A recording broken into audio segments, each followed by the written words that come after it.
রাজশাহীকে পরিচ্ছন্ন নগরী হিসেবে গড়ে তোলার উদ্যোগের পাশাপাশি বাজারে জ্বালানি তেলের কৃত্রিম সংকট ও অবৈধ মজুত ঠেকাতে কঠোর অবস্থানের কথা জানিয়েছেন জেলা প্রশাসক কাজী শহীদুল ইসলাম।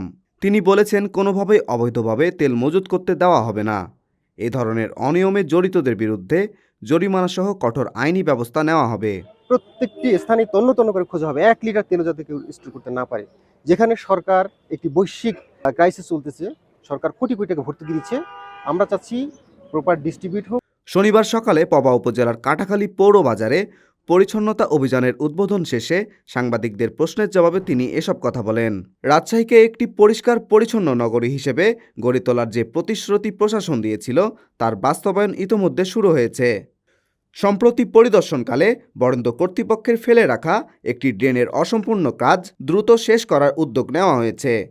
একই সঙ্গে উপজেলা ও পৌর এলাকার অপরিষ্কার অসম্পূর্ণ ড্রেনগুলো চিহ্নিত করে সেগুলো পরিষ্কার করতে সংশ্লিষ্টদের নির্দেশ দেওয়া হয়েছে।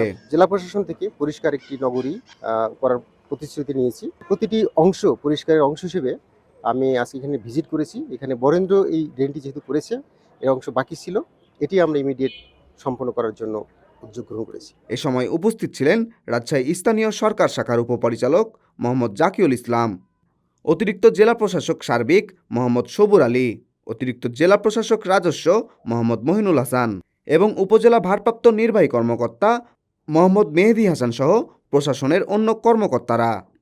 Wahidur Rahman, daily citizen voice.